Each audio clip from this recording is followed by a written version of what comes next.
نبی پاک صلی اللہ علیہ وسلم میں جتنے خوبیاں جتنے کمالات ہیں وہ کسی اور شخصیت میں نہیں.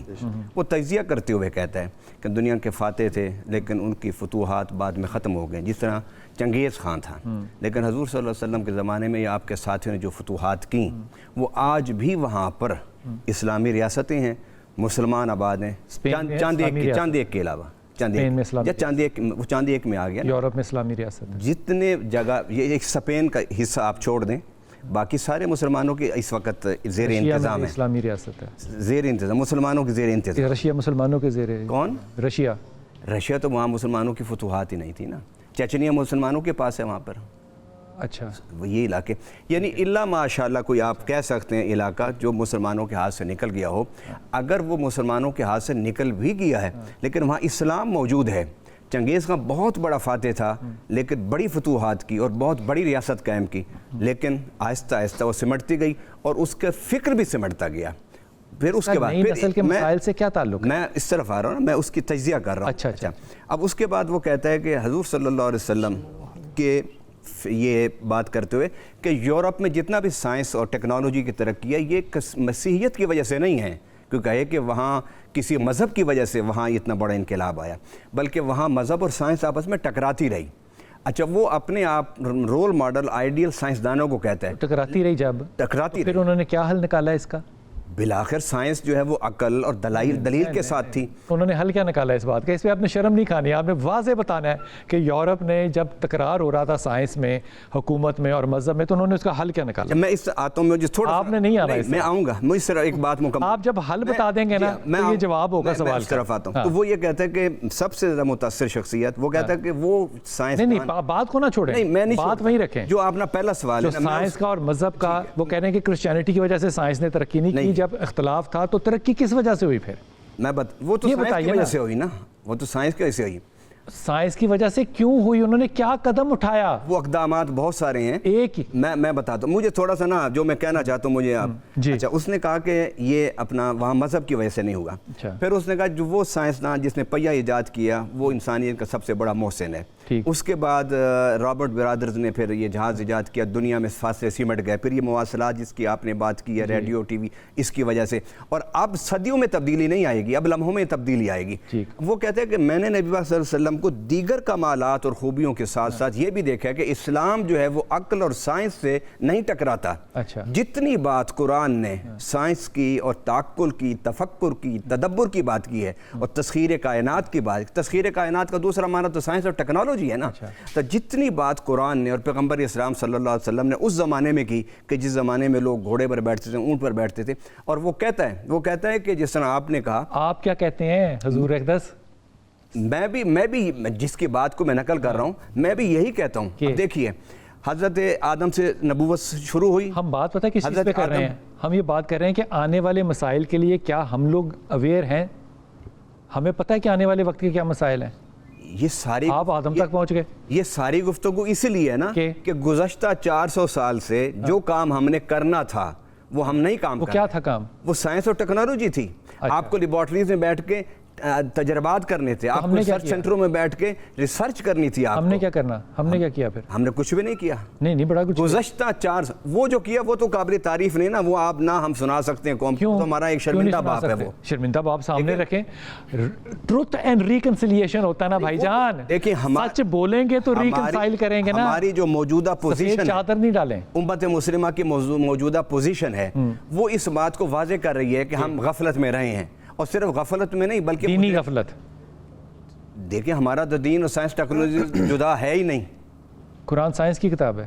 قرآن کے اندر سائنس ہے. مجھے یہ بتائیں, حضرت آدم علیہ السلام جو سجدہ کیا تھا کس لیے کیا تھا؟ فرشتوں نے. وہ قرآن کہتا ہے کہ فرشتوں کے سارے جواب دیے تھے اور آدم کے جواب فرشتے نہیں دے سکے تھے, تو رب نے کہا سجدہ کرو. وہ علمی برتری تھی حضرت آدم علیہ السلام کی فرشتوں پر.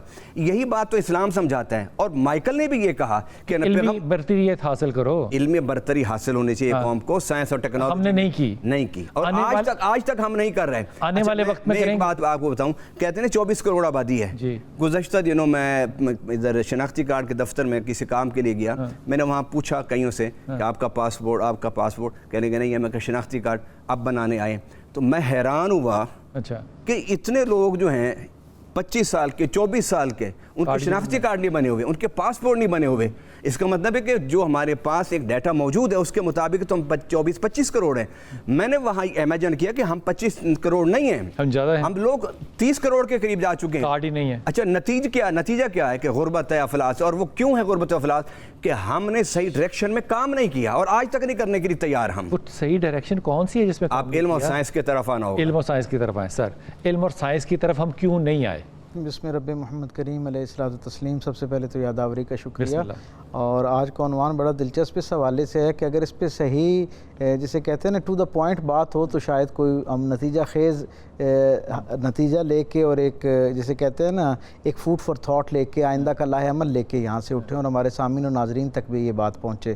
سب سے پہلے تو ہمیں یہ سمجھنا چاہیے کہ رسول اللہ صلی اللہ علیہ وسلم اور آپ کے لائے ہوئے نظام کے حوالے سے جو بات ہوئی ہے, میں یہ سمجھتا ہوں حضور کی زندگی کا سب سے بڑا اعجاز اور کمال یہ ہے کہ آپ ایک ایسا نظریہ دے کر گئے ہیں جو خالصتاً علم کی ترویج کا نظریہ ہے. رسول اللہ صلی اللہ علیہ وسلم کے مزاج کا سب سے اساسی حوالہ یہ ہے کہ آپ اپنے سے پہلے کا سارا خیر جو تھا وہ علم کی شکل میں تھا, آگہی کی شکل میں تھا, تاکہ اچھے رسوم و رواج کی شکل میں تھا. اللہ کے رسول صلی اللہ علیہ وسلم اس کو بھی انڈورس کرتے ہوئے نظر آتے ہیں, اس کی تائید کرتے ہوئے نظر آتے ہیں, بلکہ ایک درجے پہ جا کے اس کا جو خیر ہے اس کی سرپرستی کرتے ہوئے نظر آتے ہیں. اور نہ صرف اپنے زمانے تک کے خیر کے لیے بلکہ آئندہ کے آنے والے جو خیر ہیں ان کے لیے بھی اتنی کشادگی کے ساتھ نہ صرف دروازہ کھولتے ہوئے نظر آتے ہیں بلکہ آپ کے اور میرے لیے پیغام یہ دیتے ہیں. میں عرض کرتا ہوں میرے کریم آقا صلی اللہ علیہ وسلم کا حال یہ ہے کہ رسول اللہ صلی اللہ علیہ وسلم دنیا سے تشریف لے جانے سے 3 دن پہلے اپنے اصحاب کو اکٹھا کرتے ہیں اور ایک بڑی خاص بات ان کو پہنچائی جاتی ہے. اللہ کے رسول صلی اللہ علیہ وسلم کا ایک یک سطری پیغام ہے, ون لائنر پیغام, جو آپ کے لیے, میرے لیے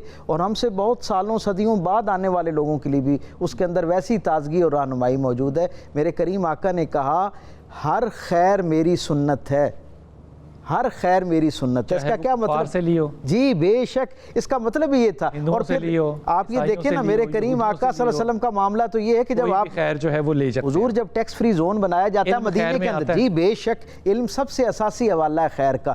خیر کا ایک بہت بڑا جو حصہ ہے وہ علم کے ذریعے سے انسانوں تک, اخلاق خیر کا حصہ, اخلاق بھی یقیناً خیر کا حصہ. میں عرض کروں میرے کریم آقا بھی آپ نے پوچھا نا کہ مثال سے واضح کریں, رسول رحمت مدینہ کے اندر موجود ہیں اور ٹیکس فری انسانی تاریخ کا پہلا ٹیکس فری زون قائم کرتے ہیں. ٹیکس فری زون میں ان کے لیے فیسیلیٹیشن کرنے کے بعد پہلی بات پتہ کیا کرتے ہیں؟ حضرت بلال حبشی اور ایک اور صحابی حضور کے حضرت ابو دردہ رضی اللہ تعالیٰ عنہ, ان دونوں کی ذمہ داری لگاتے ہیں کہ آپ نے وہاں جا کر گھومنا پھرنا ہے اور دیکھنا ہے کہ جو مختلف دوسرے قبائل کے آئے ہوئے لوگ ہیں ان میں کوئی آدمی ذی علم ہے, کوئی ایسا شخص ہے جس کے پاس کوئی علم یا فن موجود ہے, تو اسے میری طرف سے میزبانی کی دعوت دینی ہے, اس کو میرے پاس بلا کے لانا ہے.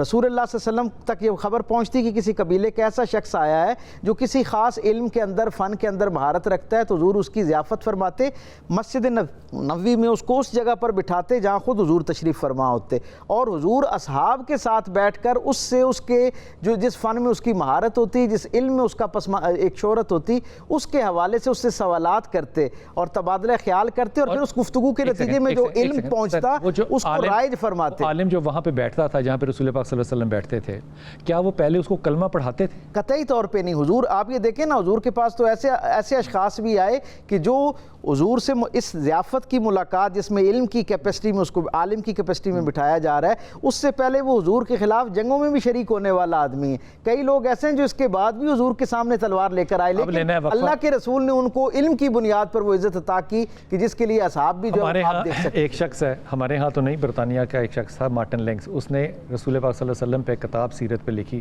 اور ہم جب اس کتاب کو پڑھتے ہیں تو لائف آف محمد بریکٹ کے اندر لکھا ہوا فرام دا اوریجنل سورس, بڑی اتھینٹک کتاب ہے, لیکن ہم اس کو کبھی بھی حوالہ اس لیے نہیں بناتے کیونکہ ہم کہتے ہیں اس کا نام مارٹن لینگز لکھا ہوا. اب یہ جو معاملہ ہے جو طارق صاحب فرما رہے ہیں, پیر صاحب نے فرما دیا کہ اللہ کے رسول تو بٹھاتے تھے ان کو اپنی جگہ پہ اور ان سے علم سیکھتے تھے, یہ سنت رسول پھر ہم نے چھوڑی اور علم ہم سے چھوٹا. لیکن اس بات کا جواب ابھی بھی میں نے لینا ہے کہ اگر یورپ نے ترقی کی ہے اور انہوں نے مذہب اور سائنس کا تکرار پیدا نہیں کیا جو کہ ہم نے 400 سال سے کیا ہے, تو انہوں نے کن اقدام کی پیروی کی؟ وقفہ لیتے ہیں, واپس آتے ہیں.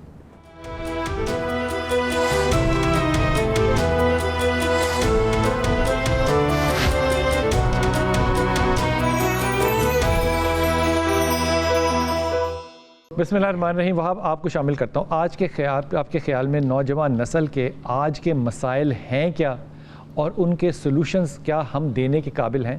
پہلے تو اس طرف آجیے، آج کی نوجوان نسل کے آئندہ 10 سال میں آنے والے مسائل ہیں کیا؟ بسم اللہ الرحمن الرحیم جی، فرسٹ آف آل شکریہ آپ کا بلانے کا.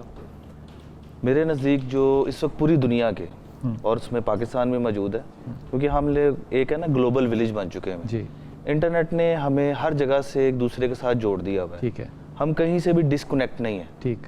سب سے بڑا جو مسئلہ آنے والے ٹائم میں ہمارے نوجوانوں کا اور ورلڈ وائڈ جو بننے جا رہا ہے وہ اے آئی کا بننے جا رہا ہے. ٹھیک.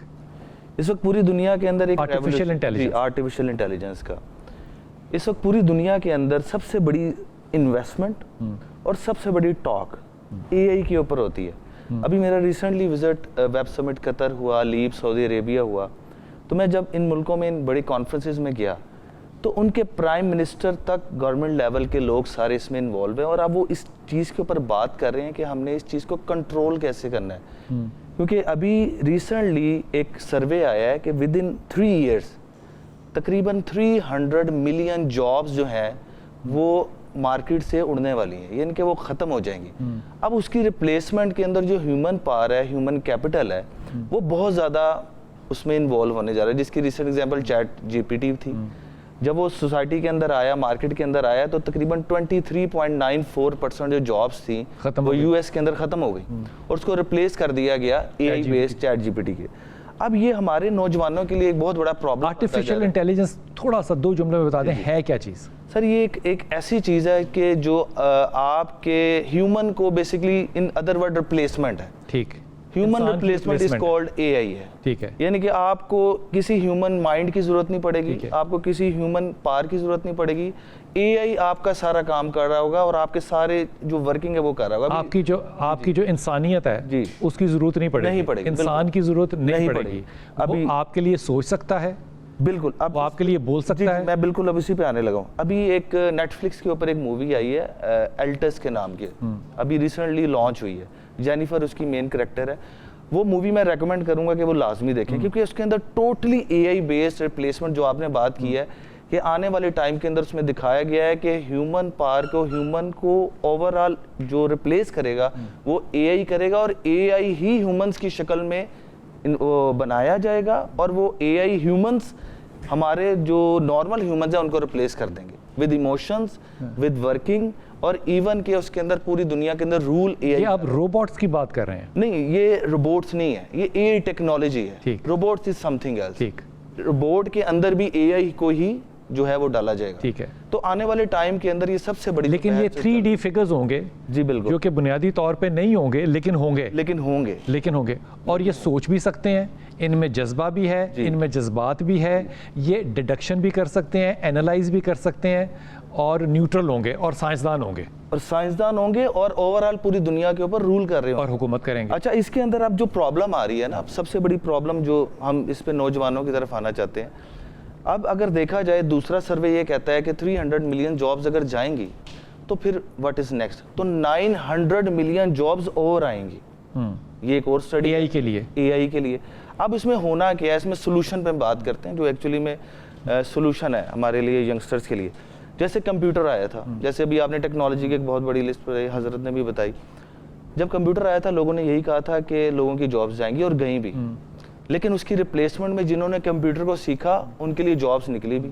اسی طریقے سے ہماری یوتھ کو اس وقت سکلز پہ کام کرنا ہے، جو کہ big data, artificial intelligence, robotics, اور اس کی جتنی بھی الائڈ جو ہے کلاؤڈ کمپیوٹنگ ہوگی، ایک بہت بڑی رینج ہے، ویب 3.0 ہو گئی، ان ساری ایمرجنگ ٹیکنالوجیز انہیں کہتے ہیں. ان کے اوپر ان کو کام کرنا پڑے گا اور اس کو سیکھ کے آگے آنے والے ٹائم کے اندر اپنے آپ کو سسٹین کرنا پڑے گا. ادروائز نیکسٹ 5 ایئرس کے اندر تمام ریپلیسمنٹ اے آئی بیس اور روبوٹکس ہونے والی ہیں. ریسٹورنٹس تک، ریسٹورنٹ کے اندر صرف ایک پرسن مانیٹرنگ کے لیے چاہیے ہوگا، باقی سارے کے سارے روبوٹ اور اے آئی جو ہے وہ آرڈر ڈیلیور کر رہے ہوں گے. اور اس کی میں نے ریئل ڈیمونسٹریشن لیپ جو ہوئی ہے ابھی ریسنٹلی سعودی عربیہ میں، اس کے اندر انہوں نے ایک پورا ایک سیٹ اپ بنایا ہوا تھا ریسٹورنٹ کا، اور اس کے اندر صرف ایک روبوٹ تھا جو کام کرتا تھا، اور آرڈر صرف آپ مشین پہ آ کے ہیومن آرڈر دیتا تھا. اور وہ ہمارے یہاں کتنی ایسے ادارے ہیں جو کہ اس کے لیے ہمارے 10 سال کے آنے والے بچوں کو تیار کر سکتے ہیں؟ دیکھیے ہمارے پاس اس وقت جو ہے نا گورنمنٹ آف پاکستان ایک پروجیکٹ ہے نیفٹیک کا، جو کہ ٹریننگز کے اوپر کام کرتا ہے.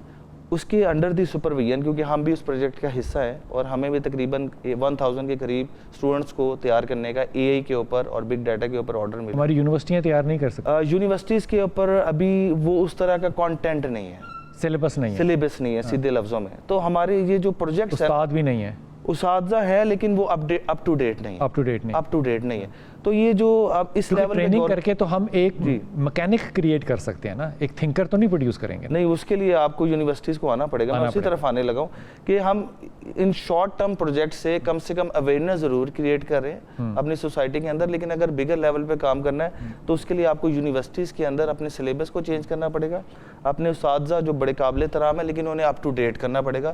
یہ بہت امپورٹنٹ ہے کیونکہ آگے اے آئی کو سمجھنے کے لیے گورنمنٹ کو بہت زیادہ انوالو ہونا پڑے گا. گورنمنٹ آف پاکستان کو چھوڑے پوری دنیا کی جتنی بھی گورنمنٹس ہیں وہ ساری اس وقت اپنی میجر پروجیکٹس کی جو انویسٹمنٹ ہے وہ اے آئی بیس کے اوپر کام کر رہے ہیں. ٹھیک ہو گیا. حضرت بڑے ادب کے ساتھ دیکھیے, وہ جب انہوں نے کمپیوٹر کا نام لیا نا تو میں اس کو وہاب کو نا کریکٹ کرنا چاہتا تھا کہ کمپیوٹر سے پہلے ٹیلی ویژن آیا تھا. تو جب ٹیلی ویژن آیا تھا تو میں نے وہ زمانہ دیکھا ہوا کہ مساجد کے باہر کھڑے ہو کے ٹیلی ویژن کو توڑا جاتا تھا اور اس آدمی کو ثواب دارین جو ہے وہ پیش کیا جاتا تھا کہ تو نے جو کفر ہے وہ اپنے گھر سے نکال دیا ہے. اب یہ جو آرٹیفیشیل انٹیلیجنس آ جائے گی نا علامہ صاحب, تو اس میں آپ ایک سامنے اپنے کھڑا جو ہے نا ایک فگر, ایک انسان کا پورا حلیہ جو ہے وہ پیدا کر سکتے ہیں. آپ اپنے طور پہ پیدا کر سکتے ہیں, وہ عورت بھی ہو سکتی ہے, وہ آدمی بھی ہو سکتا ہے. اب کیا ہم اس پہ یہ فتویٰ لگائیں کہ یہ حلال ہے کہ حرام ہے, اس عورت سے آپ کا شرعی کیا رشتہ ہے, کیا ان بحثوں میں جائیں گے یا واقعی آپ کے خیال میں مدارس سے لے کے یونیورسٹیوں تک اگلے آنے والے 20 سال میں ہم آرٹیفیشیل انٹیلیجنس کے لیے بچے تیار کریں گے؟ کرنے چاہیے, وہ بہت ضروری ہے. اور میں ان کو ہدیہ تبریک پیش کرتا ہوں کہ یہ آپ نے کہا موٹیویشنل سپیکر ہیں لوگوں کو, یہ پہلے مجھے ملے ہیں کہ جو مولویانہ باتیں نہیں کر رہے, علم اور سائنس اور فیوچر. مولویانہ باتیں انہوں نے بھی نہیں کی. میں بھی مولوی ہوں, میں ان کی بات کر رہا ہوں, میں اپنی بات کر رہا ہوں. وہ تو پیر ہیں, پیر صاحب ہیں, میں تو مولوی اپنے آپ کو کہہ رہا ہوں. اچھا, آپ دیکھیں ایک موٹیویشنل سپیکرز کی ایک کھیپ ہے. انہوں نے دیکھا کہ میڈیا نے چند مولویوں کو اٹھایا اور بڑی ان کو پروجیکشن ملی, بڑی ان کی پاپولیرٹی ہوگی. اب وہ ہر بندہ جو ہے وہ موٹیویشنل سپیکر ہو کے وہی باتیں کر رہا ہے جو ہم لوگ کر رہے ہیں, اور میں ایک نہیں تقریباً 2 کروڑ لوگ کر رہے ہیں پہلے سے ہی. ضرورت آج اس بات کی ہے, 2 چیزوں کی ضرورت ہے. اگر آپ اپنے قوم کو نوجوانوں کو موٹیویشنل سپیکرز آپ کو کاپی کر رہے ہیں, ہمیں کاپی کرتے ہیں. تاڈی خیر ہوئے, میں اپنی پرسنلی بات نہیں کر رہا. میں مجھے آپ علماء کو فالو اچھا مجھے آپ یہ بتائیں کہ آپ نے اس سے پہلے بھی موٹیویشنل سپیکر بلائے, وہ بھی وہی باتیں کر رہے تھے جو ہم کرتے ہیں, کوئی فرق نہیں ہے. اچھا, لیکن میں نے جب دنیا کو دیکھا تو دنیا کو دیکھنے کے بعد پاکستان کی ایک بڑی آبادی کو دیکھا, اور اس آبادی کی کھپت مجھے صرف 2 چیزوں میں نظر آئی. ایک انڈسٹریل انقلاب کہ یہاں صنعت کا جال بچھنا چاہیے, اس سے جو آپ کا کم پڑھا لکھا طبقہ ہے وہ اس کو وہاں روزگار حاصل ہوگا. اور دوسرا جو پڑھا لکھا طبقہ ہے, جس طرح ان نوجوان ساتھی نے کہا, آپ کو اس طرف آنا ہوگا. اور ہمارے ہاں آنے کی بات تو دور ہے, ابھی ہم لوگ سوچ ہی نہیں رہے. اب وہ بتا رہے ہیں کہ 1000 بندوں کو ٹریننگ دی جا رہی ہے, اور 26 کروڑ میں 1000 بندوں کو ٹریننگ, یہ بند کرو. نہیں, یہ کوئی منصوبہ بندی ہے؟ مجھے یہ بتائیں, ایک ہارٹ کا مریض ہے بیچارہ, اس کو پیناڈول دے رہے ہیں. ایک ادارہ ہے نا, سینکڑوں ادارے ایسے پاکستان میں ہیں, بننے چاہیے. میں کہتا ہوں ایسے ادارے بننے چاہیے, اور اللہ تعالیٰ ان کی کوششوں کو, اور ہماری حکومت جو اس نہج پر آپ اے آئی کے خلاف تو اچھا میں اس نہیں, میں بالکل خلاف نہیں. وہ ایک بچہ جو ہے وہ اے آئی کے اندر کہتا ہے کہ یہ خاتون ہے جو کہ میں نے کنسٹرکٹ کی ہے, میں نے بلڈ کی ہے, یہ میری طرح سوچتی ہے, لیکن اس کا کوئی دین سے تعلق نہیں. میرا خیال ہے کہ یہ حلال ہوگا حرام ہوگا, نہیں اس بات پہ میرا خیال ہے کیونکہ یہ آنے والے مسائل آنے ہیں نا, یہ مذاق تھوڑی ہے. دیکھیں آپ نے اس پہ فتویٰ لگانا ہے کہ جناب یہ کام ہی کفر ہے, ہمارے بچے 100 سال پھر پیچھے چلے جائیں. چلیے آپ مجھے بتائیں, جب جو ٹیلی ویژن توڑنے والے مولوی تھے, آج انہوں نے ٹی وی چینل نہیں بنائے ہوئے ہیں, ٹی وی چینل پر 24 گھنٹے بیٹھے ہوئے ہیں. 100 سال لگانا. اچھا, وہ کیوں کیا؟ 100 سال اس ملک کا آپ نے ضائع کیا. میں اس لیے تو کہہ رہا ہوں کہ ہمیں بلا تمہید آنا چاہیے اصل موضوعات کی طرف. اچھا, اگر ہم کہتے ہیں کہ حضور صلی اللہ علیہ وسلم نے یہ کیا سر آنکھوں پر, لیکن اس زمانے میں قرآن میں واضح لفظوں میں سائنس اور ٹیکنالوجی کا ذکر نہیں ہے، نہ حضور صلی اللہ علیہ وسلم کے احادیث میں ہے. ہم اس سے استنباط کرتے ہیں. ہمیں استنباط کر کے بغیر کسی تمہید کے یہ کہنا چاہیے کہ اگر ملک کو بچانا ہے اور نئی نسل کو آپ نے صحیح مثبت کام پر لگانا ہے تو صنعتی انقلاب کے لیے لاؤ سوچو اور سائنس اور ٹیکنالوجی کے لیے سوچو. دنیا میں جس ملک نے ترقی کی ہے وہ علم کی بنیاد پر، تحقیق کی بنیاد پر اور سائنس اور ٹیکنالوجی کی بنیاد پر اور صنعت کی بنیاد پر. باقی رہی اخلاقیات، وہ کس مذہب میں نہیں ہے. اخلاقیات کی ضرورت یہ ایک مسلم مذہب نہیں ہے وہاں اخلاقیات نہیں ہے جی، جہاں مذہب نہیں ہے وہاں اخلاقیات نہیں ہے. وہاں بھی ہیں اخلاقیات یہ مثال کیسی ہے؟ لیکن میں کہتا ہوں کہ اخلاقیات کی ضرورت ہے. دیکھیے یورپ میں بھی چند ایسے ممالک ہیں جہاں مجھے لے گئے، میں نے کہا میں اس کے بعد یہاں نہیں آؤں گا. کیوں؟ کیونکہ ان کی مورالٹی جو لیول تھا وہ بہت ڈاؤن تھا. ان کے بولنے کا طریقہ، ان کے گفتگو کا طریقہ، کچھ سیل پرچیز کا طریقہ. تو آپ تبلیغ کریں جا کے بجائے اس کے کہ یہ کہیں کہ میں نہیں آؤں. اصل میں یہ مزاج ہے ہی نہیں تبلیغ کا، علماء کا، جانے کی کہ میں نہیں آؤں گا. ہو گئی نا کہ جہاں ڈینائی کیوں کر رہے ہیں؟ نہیں، میں ان سے زیادہ تو اپنے ملک میں ضرور محسوس کرتا ہوں نا. کس چیز کی؟ ان کو سمجھانے کی. کس چیز؟ کیا سمجھانا؟ اخلاقیات کو بہتر کرنے کی. لیکن میں یہ کہتا ہوں سارے اب اخلاقیات پر نہ لگ جاؤ نا. اچھا، کچھ سائنس کی طرف بھی آؤ اور بتاؤ کہ ہم کنویں میں گر رہے ہیں، بس 2 قدم کا فاصلہ رہ گیا ہے، بچو اس سے، اس تباہی سے. اگر آپ مجھے آپ بتائیں ہمارے لیے سب سے بڑا مسئلہ جو ہے وہ ہماری آبادی ہے. یہ ایک بم ہم تیار کر رہے ہیں. اچھا. اور اسی کے نتیجہ یہ ہے جو آپ واقعات دکھاتے رہتے ہیں غربت کی بنیاد پر، افلاس. تو آپ نے فیملی پلاننگ کو بڑے کم عرصہ ہوا ہے نا کہ آپ نے اس کو جائز قرار دیا. پہلے تو وہ حرام تھی نا نہیں آپ کی نظر میں، تو وہ ایک وبال آ گیا. میں گزشتہ 20 سال سے فیملی پلاننگ کے حق میں باتیں کر رہا ہوں. آپ کو سنتا کوئی نہیں نا؟ کیا کیا جائے؟ جن کو لوگ سنتے ہیں ان کی مانتے تھے. فیملی پلاننگ حرام تھی. اچھا چلیے، پھر آپ نے 15 سال پہلے کہہ دیا کہ چلیں ٹھیک ہے اب لینا ہے مجھے وقفہ. تو یہ بڑا ضروری ہے، ٹائم لینا ہے تھوڑا سا اور واپس آتے ہیں. اور یہ غور کیجئے کہ جہاں جن ممالک میں، یہ واپس آ کے گفتگو کرنی ہے، جن ممالک میں سائنس اور ٹیکنالوجی کی ترقی کامیابی سے ہو رہی ہے اور وہ آنے والے وقت کے لیے تیار ہیں، کیا وہ اپنی اخلاقی اقدار کو پس پردہ ڈال چکے ہیں یا اخلاقی اقدار کو بھی انہوں نے زندہ رکھا ہوا ہے؟ واپس آتے بات کرتے ہیں.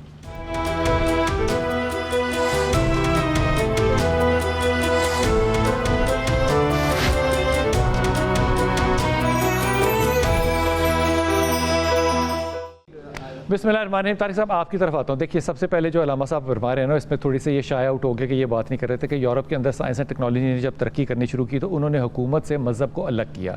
اس کے عوض میں جو چیز پیدا ہوئی وہ ویٹیکن تھا. انہوں نے کہا کہ جناب آپ اپنے اس 3 کلومیٹر کے حصے سے باہر نہیں نکلیں گے.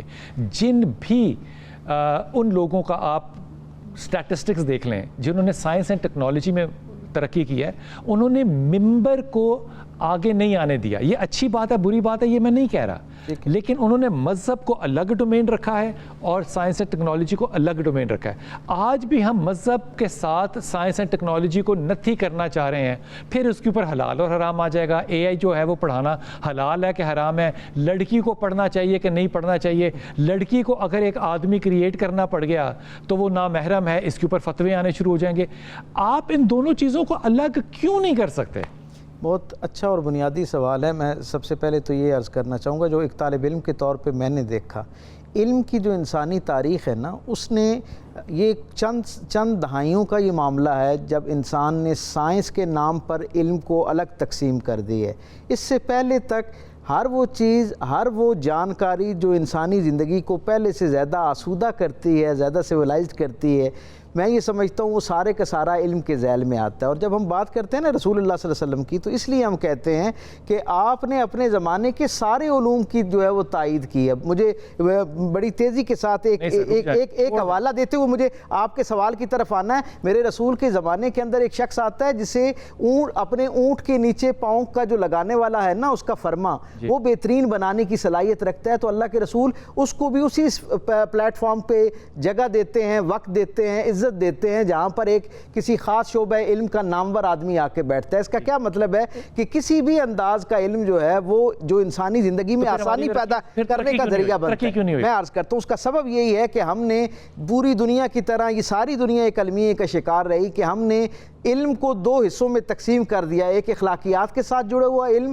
اور ایک جو ظاہری طور پر انسانی زندگی میں آسودگی لانے والا، جسے عرف عام میں ہم سائنس کا علم کہتے ہیں۔ آپ دیکھیں وہ دنیا کا حصہ جہاں پر سائنس نے پچھلے عرصے میں بہت زیادہ ترقی کی ہے، انہوں نے کیونکہ یہ سمجھ لیا کہ شاید ہمیں اخلاقیات کی ضرورت نہیں ہے، اس کے علم کی ضرورت نہیں ہے، دین اس کے اندر رکاوٹ نظر آتا ہے، انہوں نے دین کو جیسے ابھی آپ نے خود فرمایا لمیٹڈ کر دیا اور سائنس کے لیے جو اپرچونٹیز اور دروازے کھولنا شروع کر دیے۔ نتیجہ کیا ہوا؟ محدود تو کر دیا نا اس کو، انہوں نے آپشن کر دیا، آپشنل کر دیا، جس کا چاہے کرے۔ اس طرح کی سرپرستی لیکن نہیں یہاں پہ جس طرح دیکھیں باقی علم کی جہاں پہ آپ ایک گھوڑے کا شو بنانے والے کو عزت اور احترام دے رہے ہیں، وہاں پہ اس دور کے بعد آپ نے 400 سالوں میں جتنے سائنسدان پیدا کیے ان کو مذہبی بنیادوں پہ آپ نے سزائیں بھی دی، قیدیں بھی دی اور قتل بھی کیے۔ یہ جو ویسٹ کے اندر یہ دو الگ الگ اپنی بات کریں، میں اس کی طرف آ رہا ہوں، اس دنیا کا اجتماعی مسئلہ ہے نا، آپ اس کو مذہب اور علاقے کی بنیاد پہ تقسیم نہ کریں، صرف سمجھنے کے لیے ہم یہ مثال دیتے ہیں۔ ان کے یہاں معاملہ یہ، انہوں نے یہ سمجھا کہ یہ جو دین یا اخلاقیات کی تعلیم ہے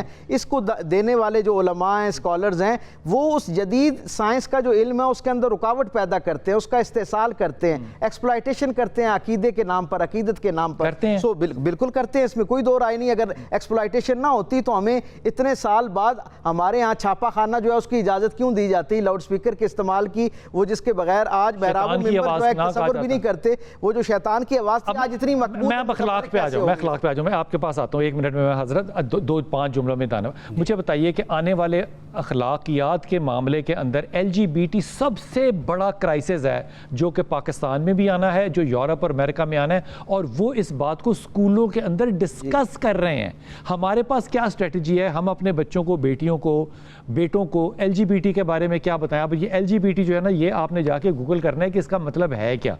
LGBT کے بارے میں جو بد کرداری اور بد تہذیبی جو برپا ہوگی، ہم فحاشی لفظ چلیں فحاشی ہر بھی جب کوئی نئی چیز اب کیا آئے گا؟ ہمیں فحاشی کا ڈر لگا، LGBT ٹھیک ہے، ہمیں فحاشی کا ڈر لگ جاتا ہے۔ ٹی وی آیا، LGBT سے نہیں ڈرنا، نہیں ڈرنا چاہیے، اس میں ڈرنے کی کون سی بات ہے؟ ایک بات میں ایک بات کرنا چاہتا ہوں، نہیں تسی اتھی رہنا ہے، اخلاقیات LGBT پہ رہنا ہے، آپ بات کو گول جلیبی نہیں بنانا نہ۔ کیا LGBT آنے والے وقت کے لیے خطرہ ہے، اور اگر ہے تو کیا ہماری تیاری ہے؟ مجھے نہیں لگتا کہ وہ خطرہ اس میں۔ میں آپ سے سوال کرتا ہوں، ریڈیو آیا تو ہمیں فحاشی کا خطرہ پڑا، ٹی وی آیا، ریڈیو ٹی وی سے کیا تعلق ہے یار؟ میں آپ سے فحاشی کی بات کر رہا ہوں نا، میں ٹی وی آیا تو بھائی فحاشی ہے، اس کو توڑ دو۔ ہر نئی ایجاد آنے پر ہمیں فحاشی کا خطرہ پڑا ہے، جس کی وجہ سے ہم نے 2 سال 3 سال 10 سال 20 سال قوم کے ضائع کیے اور فحاشی کا اسے اڈا اور مرکز کہا۔ پھر اس کے بعد پھر فحاشی ختم ہو گئی، پھر وہ سراپا دین بن گیا۔ دیکھیں ویسٹ کے اندر جو احتیاطی تدابیر کی جا سکتی ہیں۔ کے اندر پتہ ہے معاملہ کیا ہے اس وقت؟ وہ وہاں پر جو ڈیبیٹ جو بہت میں سمجھتا ہوں معتدل مزاج کے لوگ ہیں اور جو حقیقت پسندانہ تجزیہ کرنے کی صلاحیت رکھتے ہیں، وہ یہ کہتے ہیں کہ اگر اس کو فحاشی نہ بھی کہا جائے نا تو کم از کم اس کا یعنی سب سے بڑا نقصان اور چیلنج یہ ہے کہ یہ انسانی جو خاندانی نظام ہے اور معاشرہ ہے، جو گھرانہ ہے، اس کے لیے سب سے بڑا چیلنج اور رکاوٹ بننے جا رہا ہے۔ جب آپ اپنے اصل سماج کی جو اساس ہے، جب وہ اس کے لیے یقیناً یہ اس کے لیے دیکھیں نا، یہ بہت سامنے اور واضح رہنے والی چیز ہے، یا ہمیں کوئی شخص اس پر مطمئن کرے، ہمیں سمجھائے اگر ہمیں سمجھ نہیں آ رہی کہ یہ کس طرح گھرانے کی تقسیم اور ٹوٹ پھوٹ کا ذریعہ نہیں بنے گا۔ کمبائنڈ فیملی سسٹم تو چھوڑ دینا، کیونکہ علماء اس کے خلاف ہیں، وہ یہ چاہتے ہی نہیں ہے کہ کمبائنڈ فیملی سسٹم ہو۔ انہوں نے فتویٰ دیا ہے میں بیٹھ کے کہ عورت جو ہے وہ نکاح کرے اور الگ گھر دینا اس کا حق ہے۔ حضور مجھے بتائیں کہ یہ قوم لوط کون ہے؟ آپ کو ڈرنا ہے قوم لوط سے کہ نہیں ڈرنا؟ ہمیں ان سے ڈرنا ہے یا نہیں ہے، لیکن ہمیں اپنی نوجوان نسل کو آگاہ کرنا ہے کہ بھائی آپ اس کا حصہ نہ بنیں۔ یہ چوائس، اس کی وجہ یہ ہے کہ ان کا انجام تاریخ بھی یہ بتاتی ہے، اور جتنا الہامی ہمارے پاس ٹیکس ہے وہ بھی یہ بتاتا ہے کہ ان کا اپنے زمانے کے اندر جو کوئی بہت اچھا جو ہے وہ خیر پر ان کا انجام نہیں ہوا۔ LGBT کو جانتے ہیں آپ؟ مختصر جانتا ہوں، اتنا زیادہ ڈیٹیل سے نہیں جانتا میں۔ اس کا کوئی زیر زبر نہیں ہے؟ میں اس کا زیر زبر پتہ کیا ہے کہ آنے والے وقت میں لڑکا لڑکا نہیں ہوگا اور لڑکی لڑکی نہیں ہوگی، کوئی جینڈر ہوگا ہی نہیں، جینڈر لیس سوسائٹی ہو جائے، جینڈر لیس سوسائٹی ہوگی، سب انسان ہوں گے۔ اب سب انسان ہوں گے تو آپ پردے کا حکم کس پہ لگائیں گے؟ آپ حیا کا، محرم کا فتویٰ کس پہ لگائیں گے؟ آپ لوگوں کی تیاری ہونی چاہیے اس چیز پہ۔ میرا خیال یہ ہے کہ اگر آپ ان خطرات کی طرف بات کرنے کے بجائے اس بیچارے پاکستانی قوم کو سائنس کی طرف پہلے آنے تو دیں۔ پہلے LGBT پاکستان، میں اس کی بات نہیں کر رہا، اب میں بات کر رہا ہوں کہ سائنس کا LGBT سے کیا میں تعلق کہتا ہے؟ ہوں کوئی تعلق نہیں ہے، ہاں لیکن آپ آج کے موضوع کو جو بات کر رہے ہیں وہ یہ ہے کہ اس بیچاری قوم میں کوئی علم اور سائنس کی بات کریں، ان کو اس کی طرف لے کے آئیں. ہم دنیا سے پیچھے رہ گئے ہیں، ہم ہر لحاظ سے غربت کا شکار ہیں، ہمارے گھروں میں. اور اگر یہ قوم LGBT کی طرف چلی گئی پھر یہ قوم کیسے جائے گی؟ کیسے نہیں جائے گی؟ ہر علم کیسے نہیں جائے اچھا گی؟ چلیں ایک منٹ میں آپ سے پوچھتا ہوں، کیا شرم و حیا کی تعلیم ہم نہیں دے رہے؟ کیا قرآن میں حدیث میں نہیں ہے شرم؟ اگر وہ بے حیائی کا کام ہے جس طرح آپ بتا رہے ہیں تو اس کے لیے ہم کام کر رہے ہیں. ہم تو صرف اتنا ہی کام. آپ اپنی مسجدوں کو نہیں روک سکے، آپ اپنے مدارس کو نہیں روک سکے، آپ کون سا کام کر رہے ہیں؟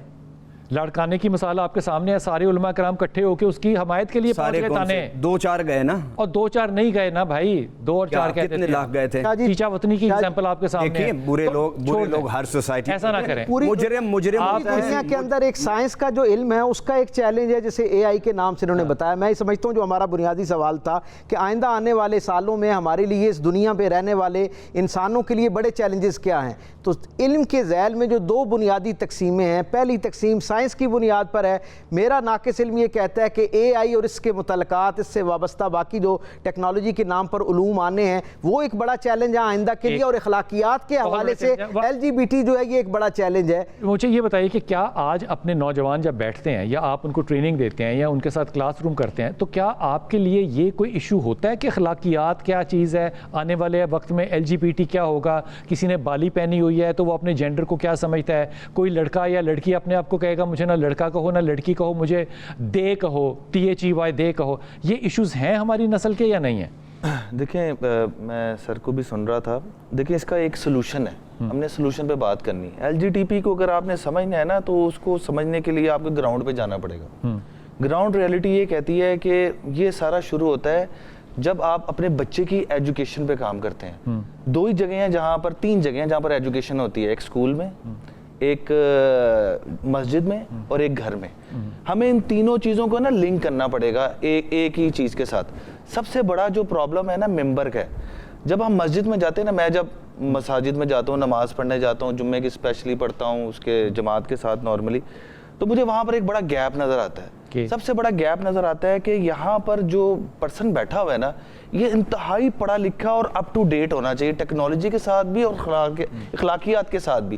وہ وہاں پر ہمیں بالکل واقعہ سنائے حضرت عمر کے اور حضرت ابو بکر کے، حضور پاک صلی اللہ علیہ وسلم کے، وہ اس کا پارٹ ہونا چاہیے، اٹس پارٹ آف سلیبس. لیکن اس کے ساتھ ہی وہ LGBT کے اوپر بھی ہمیں ایک شرعی مسئلہ بتائے اور ساتھ ہی AI اور دوسری چیزوں کے اوپر بات کرے.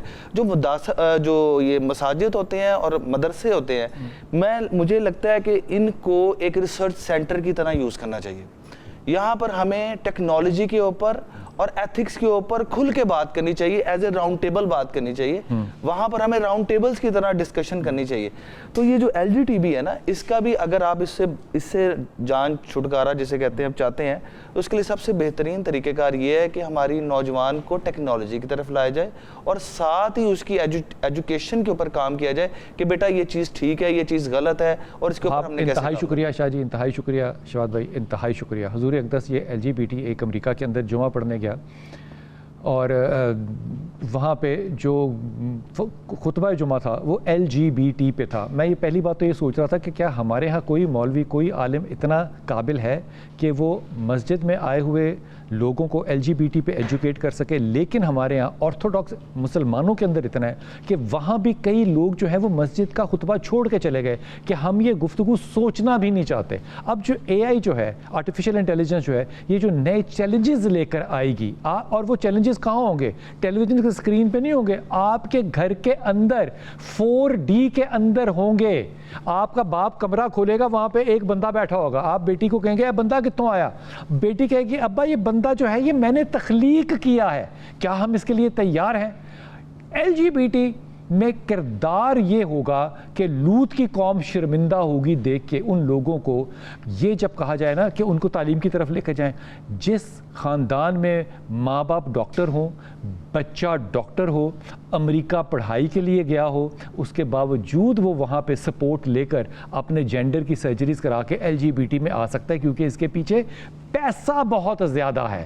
اب یہ LGBT کرتا کیا ہے؟ یہ کہتا ہے کہ آپ اپنے بیٹے کو نہ بیٹا کہیں گے نہ بیٹی کو بیٹی کہیں گے, آپ ان کو صرف انسانوں کے طور پہ کنسیڈر کریں گے, ان کا جو جی چاہے وہ ہوں. اس کا مطلب پتہ ہے کیا ہوتا ہے؟ اس کا مطلب یہ ہوتا ہے کہ کوئی گناہ, کوئی محرم, کوئی طبقہ ایسا نہیں ہوگا جو قوم لوط کو شرمندہ نہ کر رہا ہو. کیا ہمارے علماء, ہمارے استاد, ہمارے گھر والے ان معاملات کے لیے تیار ہیں؟ نہ وہ اخلاقیات کے اندر تیار ہیں اور نہ وہ ٹیکنالوجی میں تیار ہیں. ہاں, گفتگو ہم سارے کرتے ہیں. اپنی دعا میں یاد رکھیے گا, اللہ تعالیٰ آپ کو آسانی دے اور آسانی بانٹنے والوں میں سے رکھے.